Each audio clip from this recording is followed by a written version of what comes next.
Assalamualaikum warahmatullahi wabarakatuh. Alhamdulillah senang sekali kita bisa berjumpa kembali. Hari ini kita akan belajar tentang aritmetika sosial bagian 1.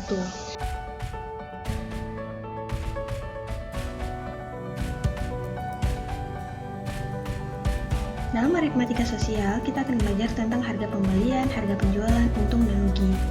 Harga pembelian adalah harga barang dari pabrik. Harga penjualan adalah harga yang diterima oleh pedagang. Nah, penjual dikatakan mengalami untung jika harga penjualan lebih tinggi daripada harga pembelian.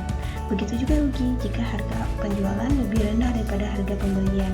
Persentase rugi bisa kita cari dengan sama dengan rugi per harga beli kali 100%.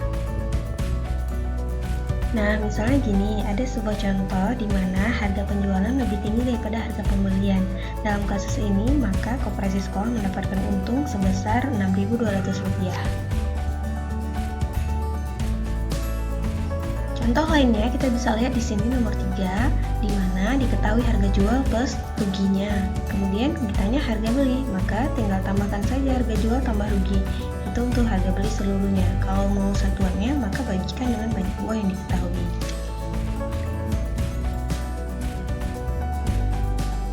Nah, begitu juga dengan contoh ini, yang diketahui di soal itu adalah harga jual dan persennya. Maka kita harus cari dulu harga belinya berapa. Dengan memisalkannya 100%, maka prosesnya seperti ini.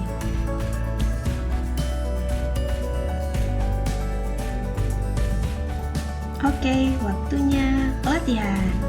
Nah, di sini kamu bisa menguji pemahaman dengan mengerjakan soal latihan 1 dan 2 pada halaman 53 dan 56. Oke? Selamat mengerjakan. Monitoring belajar Carut 2020.